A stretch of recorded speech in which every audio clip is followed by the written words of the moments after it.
Good evening, good afternoon, good morning, whenever the fuck you're watching this. This is the Rosinbaggers podcast brought to you by Backyard Sports. We've got a full house tonight.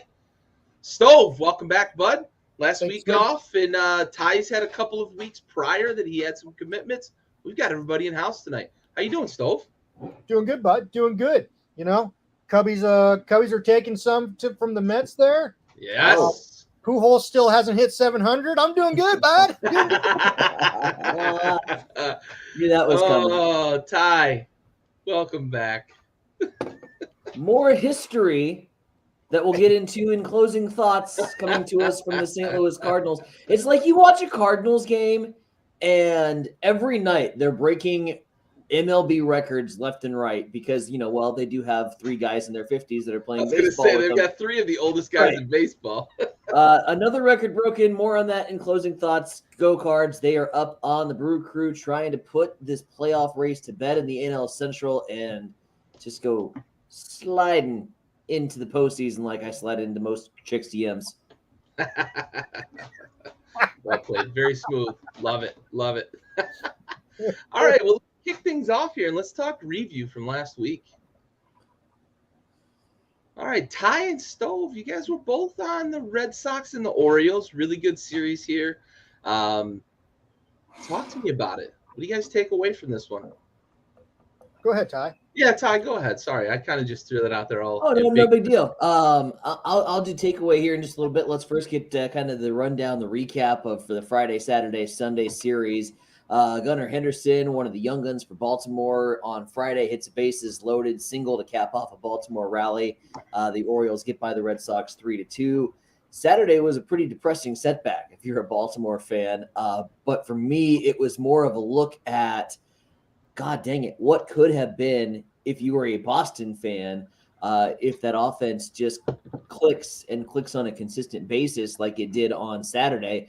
Rafi Devers, it's a grand slam. Nobody out, by the way, in the first inning. Boston just stormed out of the gates and never looked back. 17-4 was the final score in a game that got really ugly in a real big hurry. And I think, again, for Boston, God, what could have been if that offense continued to stay focused and locked in throughout the course of the season. There's just been so much damn inconsistency with the Red Sox. And when you're in the fight that is the AL East, you just cannot have that inconsistency. And unfortunately, that will be their ultimate undoing. But a sign of hope, a sign for what could be for Boston in the future if they can continue to play and play at that level.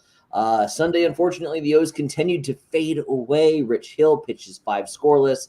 Baltimore's bats just went silent after they had that comeback win on Friday night. The bats went silent. It was a 1-0 pitchers duel. Baltimore, horrible in clutch situations, went 0 for 7 with runners in scoring position, and now enter a 5-game road trip out of a 5-game road trip, 5 games out of that wild card spot. Luckily, though, the road trip starts off with, no offense, Gary, the Washington Nationals, because if any team in baseball needs a confidence boost, you play the Nats, and the Orioles get that advantage here for the last 2 games. No matter how the season ends, I guess my takeaway for this series is, and I kind of alluded to it, I thought Baltimore really needed to win 3 to be in the conversation for that wild card spot. It's now looking a little bit more bleak. The light's not out, but it's getting pretty dim pretty fast. But Baltimore playing meaningful baseball in September has been fun to watch. And I think moving forward, this squad, especially offensively, is so young, and you're gaining huge, valuable experience playing meaningful September baseball this late into the season. And even their manager, Brandon Hyde, alluded to that, said it's going to be really beneficial for them moving forward, being able to be in tight baseball games, in a wild card race, only going to be helpful moving forward for Baltimore. So my big takeaway is it's awesome to see Baltimore playing meaningful baseball. Unfortunately, they couldn't take 3 from the Boston Red Sox because I'm a fan of the Cinderella stories. I love the started from the bottom, now we hear type of mentality that Baltimore certainly entered into the season with. And it looks pretty bleak right now, but just watching them play this weekend in September, is something that, we haven't done in 10 seasons of baseball, watching Baltimore play this late, except for I think when Derek Jeter played his last game as a New York Yankee, they were playing Baltimore. We were watching that in September, but that's for a whole different reason. Baltimore being in a playoff race was certainly something that piqued my interest and kept my excitement through the dog days of summer. Yeah, and I tried to find it before I passed the stove here. I tried to find it before the show and I couldn't. But I have to imagine the line for the Orioles to win 85 games this year had to be 10, 15, 20 to 1. And it looks like they're kind of on pace. The 85 is attainable. Maybe they get 86 or 87, but man, what a fucking season for Baltimore. Stove, talk to me about this series, bud. No, Ty kind of hit it there. They're in that tight playoff race, and you just can't lose those games to Boston. You had the comeback win, so you think that momentum carries on into the Saturday game, and then you don't get that W, and then Sunday, Saturday's game was, man, that one was brutal for them. But I wasn't on the Oriole train to begin the season when you guys were talking about them. I am now. I love seeing it. I love seeing the young guns. Welcome aboard. Yeah, I know. Hop on in. So it's really interesting to see what Baltimore has done as far as the player management standpoint of things. They're bringing the players up and not leaving them down there for that extra service year. Mm-hmm. You know what I mean? And I said this before, I don't think that Baltimore long-term is going to be sustainable. I hope you're wrong. I hope I am so too. many young guys. I just hope you're wrong. Yes, That's all. But here's my other take on it. If they're doing this now with these young players, and I said it, we said it when we talked about the Braves and what they're doing with their young players. Yeah. If they can kind of take a page out of the Braves playbook when it comes to that, and they sign some of these guys to long-term deals, and if these guys want to stay in Baltimore, then man, watch out. That AL East, it could be dangerous. And it's awesome to see. I know I mentioned it earlier, but just bringing these young guys up, and how many top prospects does Baltimore have? All of them? A lot of them. Mm-hmm. Every single guy that they call up, top 5 or top 10 prospect. It's just crazy. But yeah, I'm with Ty on this one. You can't lose 2 out of 3 to Boston when you're in a playoff race. And so I still think that they will get a wild card spot. Ooh. But Bold. I like bold moves here, Cotton. I like bold moves. But it definitely, this weekend definitely put a damper on it. But yeah, it's gonna be tough for them. 5 games, and I know that they are playing good baseball. It's tough to drop those games against the Red Sox, and I think honestly, it's a measuring stick of they're a team they're not quite there yet, right? They're right there on the precipice. If they'd have taken, if they could have swept this series, they could be in a much different position because Seattle's played a tough series that same weekend, and Toronto and Tampa Bay were playing each other at one point in the past week, and Tampa's still got the Yankees they're going to be playing here, and Toronto's also got the Yankees down the stretch that, of course the Orioles are going to play those teams as well, but if you got to beat the 4th place Red Sox, right? But to me, it's an indication of this team just isn't ready yet. And when you're young, it's that pedigree or that battle tested or whatever cliche you want to put on it. They've got some pelts on the wall, right? They don't have any pelts yet. And they're going to need to. We've talked about this a couple of times on this podcast, that if they're going to take that timeline that looked like it was a 5-year timeline, And now it sort of looks like it might be a 3 or 4 year timeline. If they're going to take that down and say 1 or 2 years, they're going to have to go out and get some guys that have some pelts. They're going to have to go sign somebody in free agency. They're going to have to spend that money that Stove, I think you've made it pretty clear that you don't think they will spend, right? They're going to have to go spend that money. They're going to have to go supplement what they've got with these young guys that are clearly capable of winning games, and supplement that with some people that can say, hey, here's how we win in September, and here's how we win in October. And this is how we build up to that, right? We can't exhaust everything through June, July, August. We've got to get to a point where we're peaking at the right time. Somebody who's got some pelts on the wall that is going to be able to teach these young bucks. This is how you win when games matter in September and October. Well, what makes them so much different from the Kansas City story that I think we all really remember, where they came up and were on maybe a 3 to 4 year plan and escalated that rather rapidly into about a 2-year plan, with just some young guys that were playing well above their even projected potential. What makes it a little bit different for me in Kansas City, and a lot like what Stove is saying here, is you just got to look at the division they're in. And you know that the American League East is going to be extremely difficult for years to come. Tampa will always have a solid foundation in which to work with. Boston is only going to get better, and we even saw shades of it this past weekend of what it can do when it all clicks. The Yankees have proven that money is no object when it comes to buying rings, and so they're going to spend. And then you've got Toronto with a core nucleus and a bunch of guys that got paid to begin this particular season. And so you just look at that and you got to think exactly what Gary was saying. It's a little bit of twofold of what both of you were saying. Baltimore has to spend if they want to be competitive, period.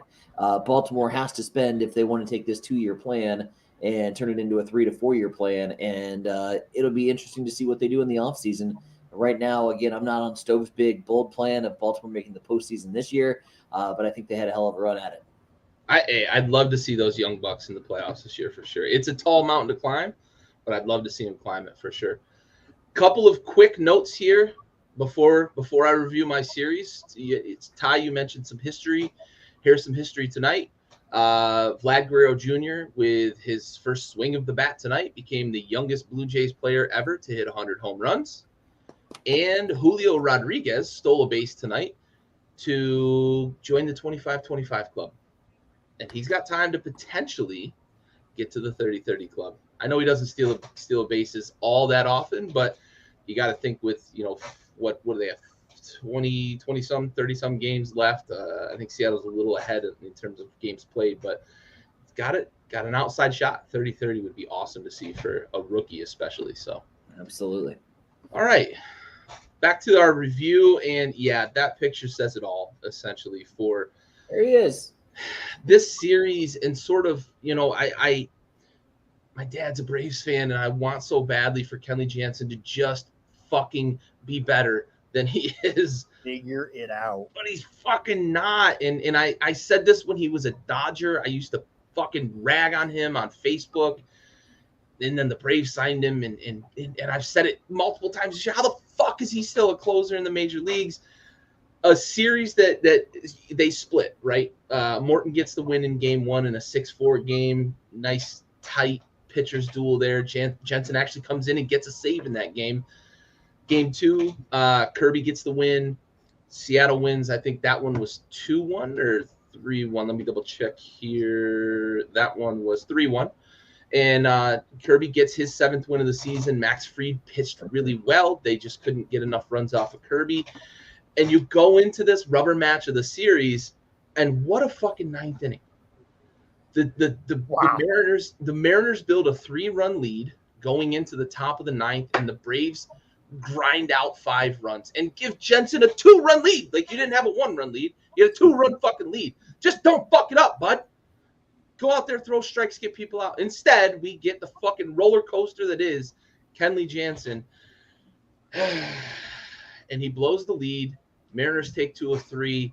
And, the Braves lost another one today. And you look like you're kind of begging the Cubs, right? Help us out, Cubbies, if you're a Braves fan. Because right now the Braves are in a little bit of a tough patch in the middle of September. After getting into the lead, then you have Kenley.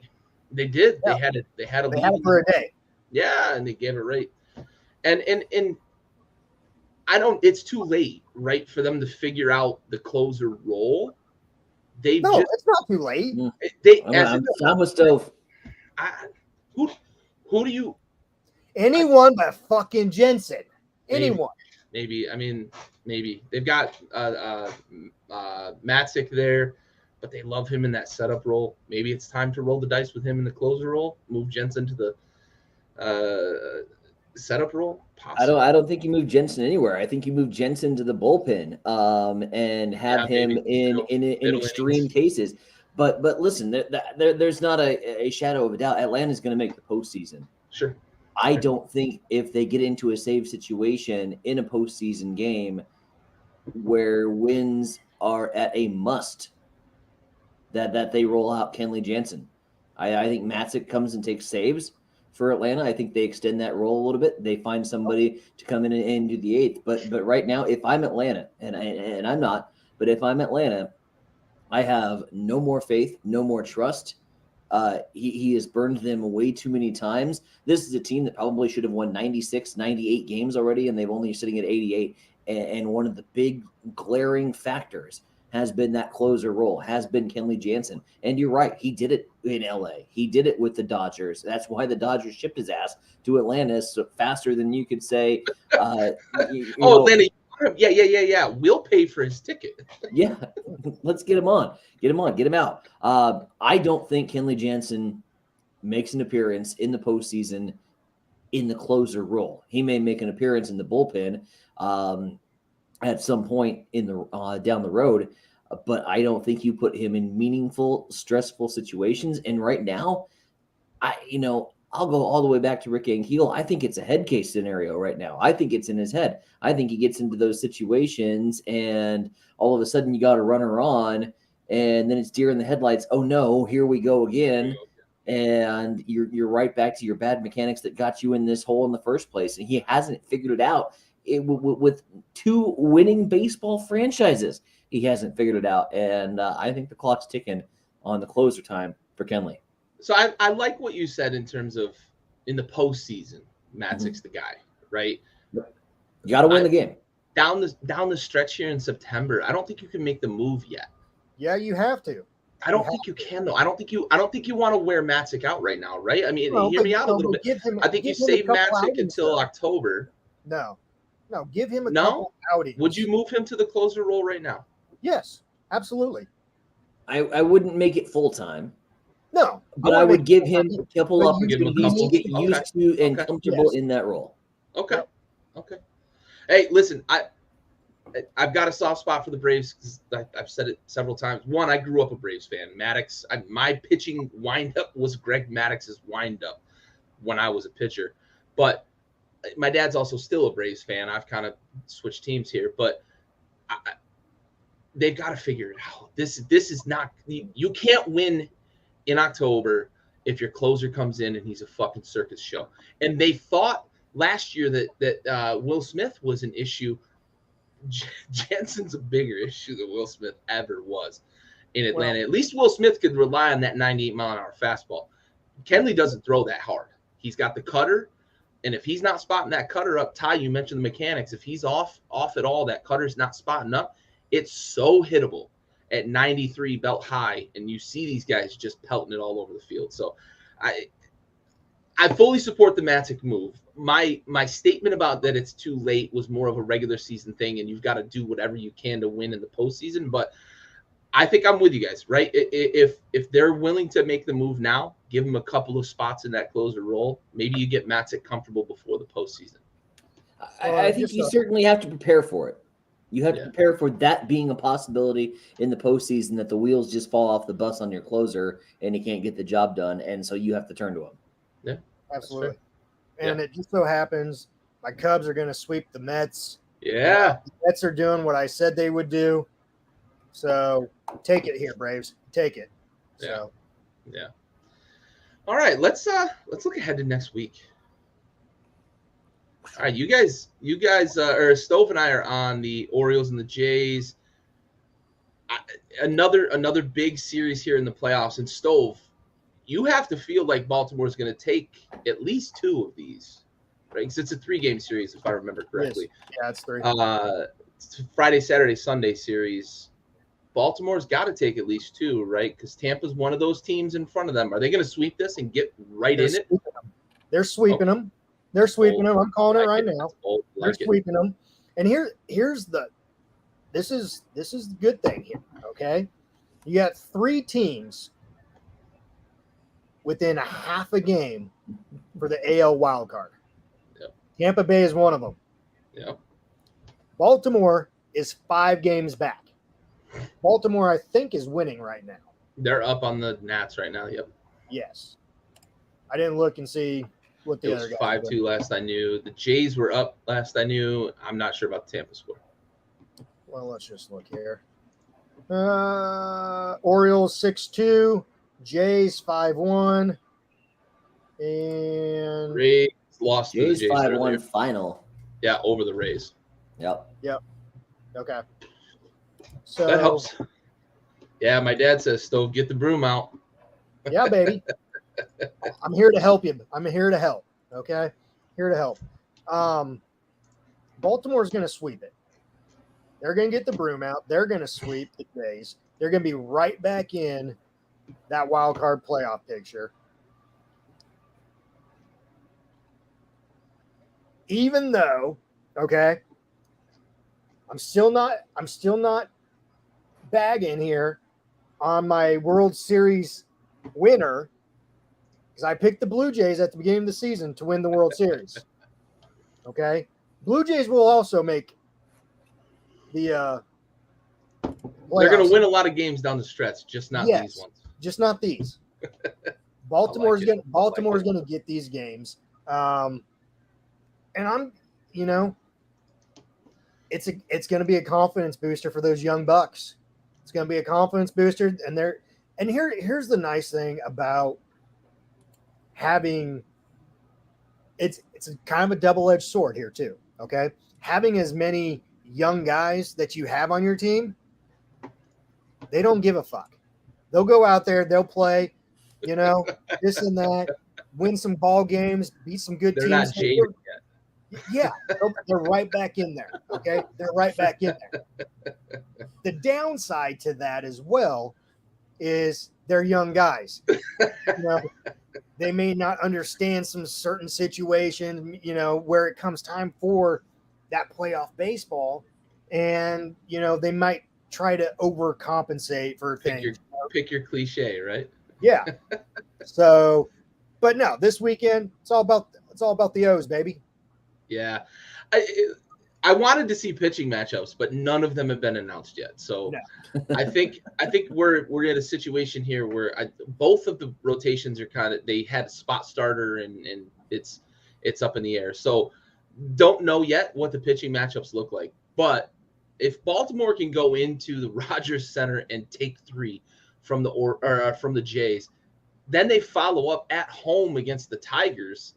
Honestly, like if they could pull off this sweep, we're looking at potentially a stretch here where the O's could close that 5 games really tight, really quickly.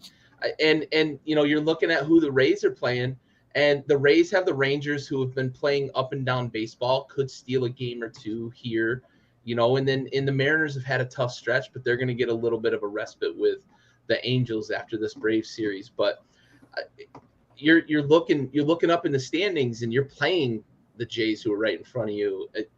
This is huge. This is huge for this young team.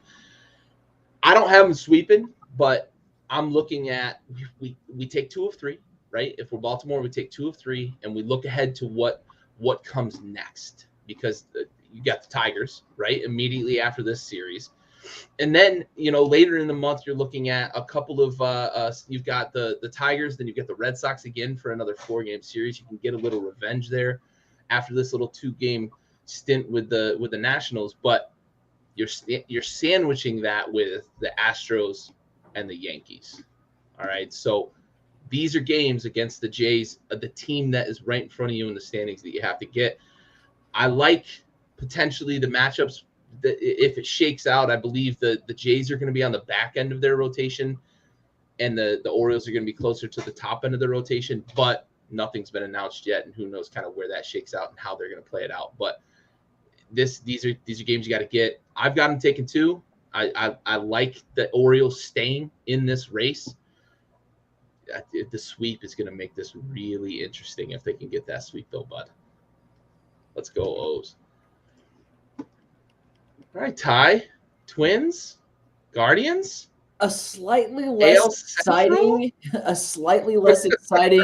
division to be highlighting. But if you will notice, coming up in State of the Union, I'm basically covering this entire American League Central here on the pod, and for good reason, because it's tight. It's tight for all the wrong reasons. It's tight for some mediocre baseball that has been played, except for Cleveland, who is playing red hot right now. Winners of 8 of their last 10, a 6-game winning streak. They have extended the lead at the right time here in the September push towards the postseason.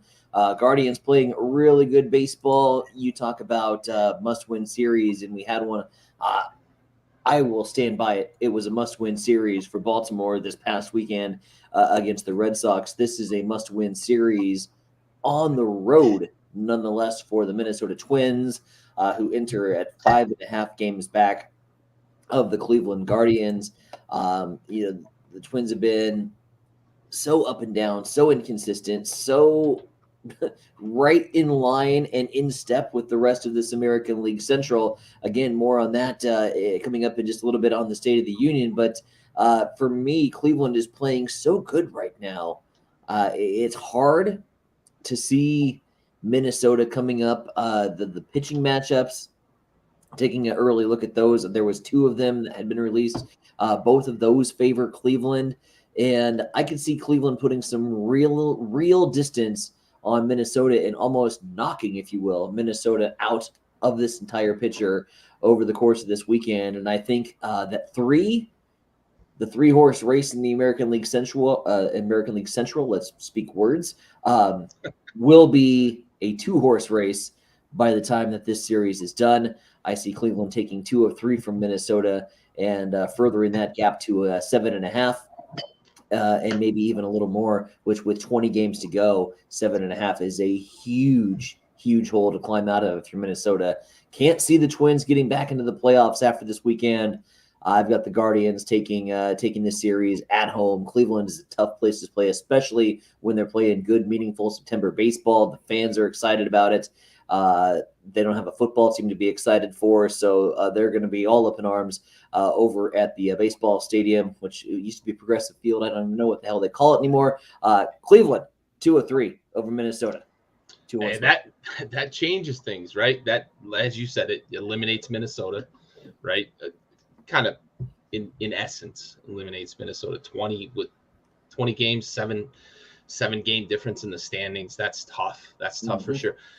Halfway through the season, though, I have to ask, and this is an open question, who would have thought that the Cleveland Guardians would be comfortably in first place in September? Because they're up, 5 right now on Minnesota, 5.5 on Minnesota, and 4 on Chicago. Either of you? I gave it a 0% chance at the very beginning of the season, a 0% chance that Cleveland would be comfortable in the American League Central. This was not the year, right? This was not Stove. But no, you actually brought them up midway, maybe right around the All-Star break or right after, maybe, about how well they've been playing. Yeah. But no, I think I picked the Twins to win this division this year. It wasn't the freaking White Sox. I know that. I had the Royals as my dark horse, not the Guardians. And I unfortunately had the Chicago White Sox. This is is this not just like, this is Tito Francona, right? Like, this is what he does. He gets the most out of his teams. All of the money they spent in Boston when he took them to their World Series title, he still had to get the most out of that team, right? They were not head and shoulders better I mean, they were down fucking 3-0 to the Yankees. And they came back and won that, finished off in the World Series. But, like, this is Tito Francona. This is just what he does. He did it, 5 years ago, I think, when they went to the World Series unexpectedly. This is I love me. Yeah, well, good point. It's got to feel it's got to feel of a been there, done that for Francona, and the ability to continually maximize the ability of your baseball teams, and I think it even for him gets elevated as you have a potential contender, and as that contender continues to stay as a potential contender and doesn't fade into the light of the hot August sun. Fade into Bolivia, as Mike Tyson would say. As Mike Tyson would say. He maximizes the most out of his baseball teams. This is a page out of the old playbook for him. And at this point, it's hard to bet against him in the Central. It really is. It's hard to bet against him to make the postseason here with these Guardians. Now, whether or not that they advance through the first round of play, you don't know. Again, the winner is going to ultimately win this with maybe 85 wins. And you look at a Baltimore who's on pace to get 85 and finish fourth and out of the wild card. That hurts, but you're the best of the rest, and all you got to do is get to the show, and you got a chance, as they say. Yeah, for sure.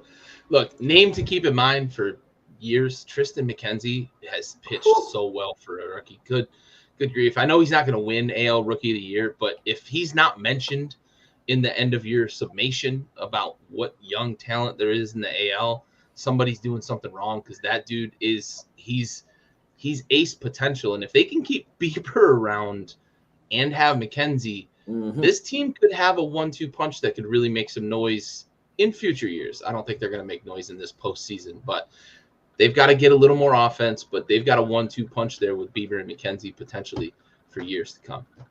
Agreed. All right, let's take a little quick prelude, do our salute to service, and then we'll get to State of the Union.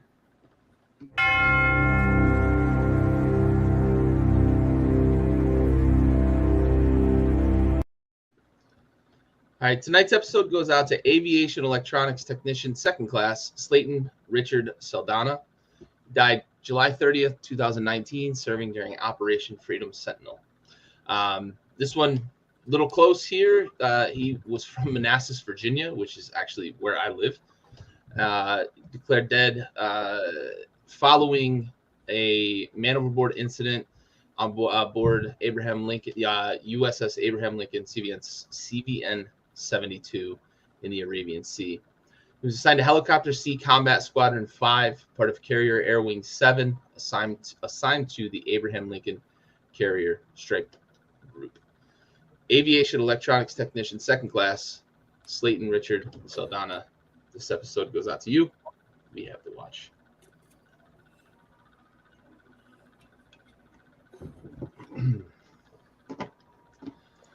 All right, let's finish up with State.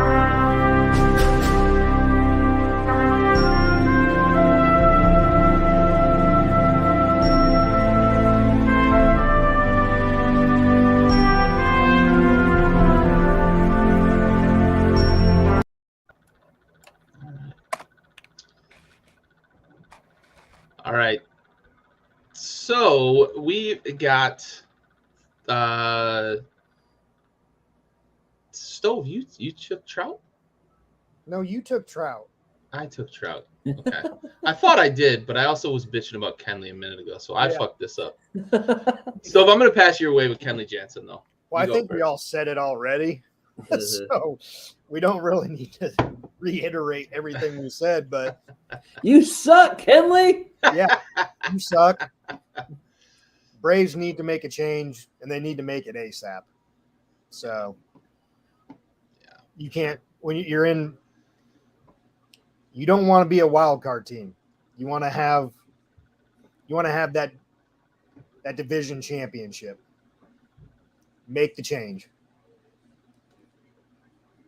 Yeah, for sure. I have no arguments. I mean, it's short, it's sweet, and it's factual. Atlanta needs a closer. Yep. They've got to make some sort of adjustment there. for sure. All right, I'm going to talk a little bit about Trout. I'm going to save ties for last. I love the black and white photo, by the way. Kudos for that. Mike Trout. Streak was snapped tonight, but when I selected this for State of the Union last night, he had homered in 7 consecutive games. And for those people that are contrarians about the fact that Mike Trout is the best baseball player in the world and has been for about 13 years, this is what he does. This is what he does. And I know the injuries have kind of sapped him and whatnot, but he is the quintessential 5-tool athlete. He is the unicorn that every baseball scout looks for. Post-modern with analytics or, old-timey, old heads that we're looking for batting average and home runs and RBIs. He does it all when he's healthy. 7 straight games with a home run. Down the cowboy hat, you big donkey. I'm so glad to see when he's healthy and playing. However, it always has to be said, what a fucking waste. What a fucking waste being on the goddamn Angels. And I know he got paid and he's set for life. It's generational wealth. But, man, wouldn't it fucking have been great to see that guy play late in October? Good fucking grief. I'm so glad they're selling the fucking team. With you. Same as last week with Shohei. I mean, you just wonder Absolutely. what the hell if they played on a contender. Mm-hmm. All right, let's finish up. Ty, you want to talk White Sox? God, I want to talk White Sox baseball. I want to go right back to the shitty division that is the American League Central and continue to focus. And there's so many good races going on. And I'm like, hey, I want to talk about the AL Central for an entire pod. Let's do it. Preseason expectations were so high in Chicago. Yours truly predicted Chicago not only to win the American League Central, but to also, make an appearance in the World Series as the ALCS winner against the New York Yankees. Was I disastrously wrong, or was I? Preseason expectations high. As the season progressed, the White Sox may well find themselves into a playoff spot. They're 4 games back of Cleveland. They're sitting in second. The Guardians are playing the Twins. I think the Guardians can take 2 of 3, separate the Twins a little bit further in third, give the White Sox a little bit more breathing room in second. Guardians, as we mentioned, are playing some extremely hot baseball right now. The White Sox, to further help my point for tonight, just got skunked by the Rockies. So, God damn it. Really? 3-0 loss to the Rockies? Come on. I'm talking good about you. Can't have that when you're in a playoff push, but it's time for a glimmer of hope here on the State of the Union. Or if you are a believer in the Curse of the Rosinbaggers podcast, this is going to send you into a frenzy, frightening, panic button mode. Listen, the White Sox, this is less about where you have been and more about where you're going. In particular, more about where you're going with bench coach Miguel Cairo running the ship in Chicago. Tony La Russa has been out with health reasons for the past 14 games. The White Sox, when Tony La Russa left, were 63-65, 2 games under the 500 mark. Since Miguel Cairo has taken over the program, they are 4 when I wrote this, now 10-5 as the acting manager. And Ken Rosenthal, one of the great beat writers in all of Major League Baseball, did a phenomenal piece today on The Athletic, and it basically took my entire State of the Union and more eloquently and more professionally journalistic words described exactly what I'm going to talk about now, and that is, as much as I love the guy, as much as what he did for this program, for getting us these in St. Louis, a World Series manager, a 3-time World Series champion, Hall of Fame manager, somebody else is doing the job better than Tony La Russa right now in Chicago. And that's tough for a lot of baseball guys like me, old-time baseball fans who loved back in the National League when Tony La Russa was the manager, and he would hit the pitcher out of the 8 spot because he knows he needed that 9 spot for an extra secondary leadoff guy. So what do you do when your pitcher's in the 9 hole and can't hit worth shit? Well, you put him in the 8 spot and use that secondary leadoff position in the 9 hole. Tony La Russa started that, and it was a beautiful trend in the National League, and it was up until we got the designated hitter, which now I'm kind of a fan of the DH, actually. Even as a National League guy, I'm like, okay, I can get behind this. Well, I can get behind it a hell of a lot easier when my Cardinals are in first place. Suck it, Brewers! Anyways, it's becoming more and more obvious every day. Miguel Cairo is the right guy for the job here. Tony La Russa is not. It's time for Tony La Russa to, I think, with health reasons in mind, you can gracefully bow out of Chicago and not have to endure the Public same shame. the same shame. And I don't even want to call it shame. Humility. Fall from Humility. grace. Big old slice of humble pie that Joe Madden had to eat, even though I still think that was the wrong decision in Anaheim. And obviously that's proving more and more and more realistic every single day. The same slice of humble pie that Joe Girardi had to eat. You're a Hall of Fame manager. You don't have to do it this way. You can gracefully bow out. You can cite health reasons. And no longer will the fans on the south side of Chicago have to be worried about you intentionally walking a batter with the bases loaded to walk in and run. Some of these things that Tony La Russa has done that really have just made you scratch your head over and over and over again. He's finally got an opportunity with a guy, his bench coach, that's got them playing winning baseball, that's got the White Sox responding to his energy that he brings. Cairo's 48. It's a hell of a lot different from 73. Yeah. And when you're a Major League Baseball and you got a 48-year-old who's energetic, who's fiery, who gets you to respond, you as a baseball program are going to respond and communicate and be held more accountable than if Grandpa's managing the baseball team. It's just the reality of the situation, and I hate it. You know, you'd love to play for a Hall of Fame manager. You would love to get some guidance under a Hall of Fame manager, but I don't think he's the right person to lead the team. Maybe put him in an executive role somewhere where he can kind of oversee and, you know, be present at practice, but not be the manager in the game scenarios. Miguel Cairo is doing a better job. The Chicago White Sox are now 5 games out in a very weak American League Central with 20 to play. And under Miguel Cairo, I think the White Sox can get it done, and I think that Tony La Russa should resign. I never thought he should be coach there anyway, so. All right.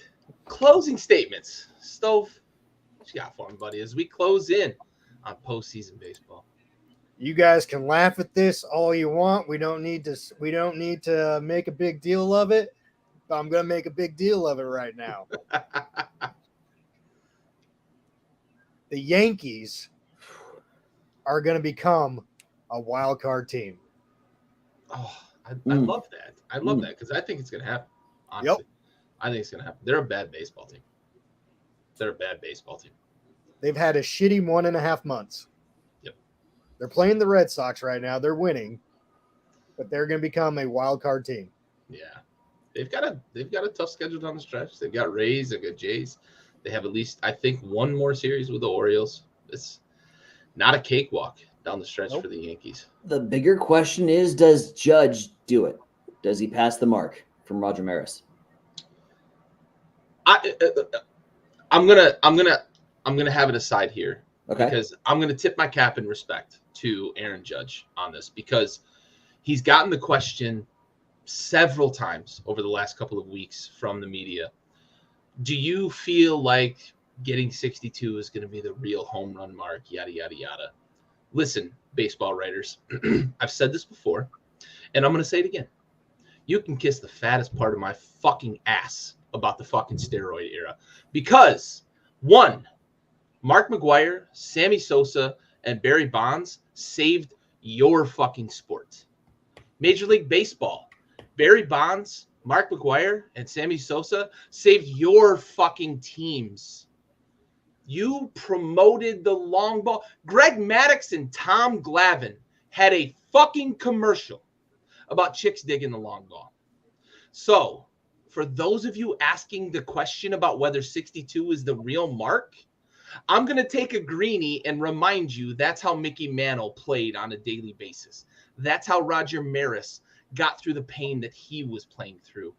Kiss the fattest part of my fucking ass about 61 being the holy number. Barry Bonds, Mark McGwire, Sammy Sosa all blew past that in an era that you promoted to save your sport. Now, on that, Ty, your question, I do think Judge gets to 62, maybe 63. He's hot as fucking fish grease. And I've said this in the fucking group chat. Why the fuck are people pitching to him? Why the fuck are people still pitching? He bats with guys on base and they're pitching to him. I don't know what the fuck's going on. It's like everybody wants him to get to 62 or 63.